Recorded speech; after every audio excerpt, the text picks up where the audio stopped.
So, on the thankfulness that I really wanted to talk about, I also wanted to talk about after the rains. And I'm always reminded, to me, as I see new growth, new grass for the cows, for the horses,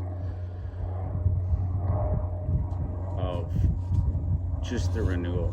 And remind everybody that every day you have a chance to renew and become a new person, to become a new person in Christ, to start a new job,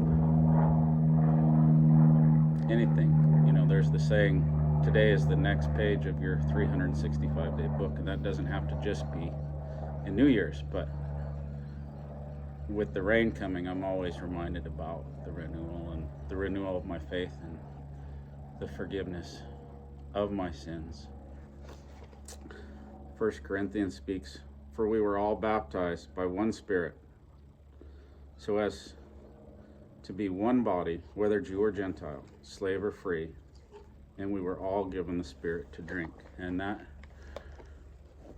for me, is everybody, whether you're Christian or non-Christian, for that matter, that the blessings that are bestowed upon us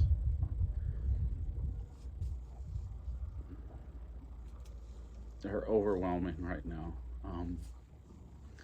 Just to have everything and have my wife and have a chance basically at another start, but also every day is that day. So I encourage you to go out there, remember, love one another, pray for the others. God bless. Have a wonderful day.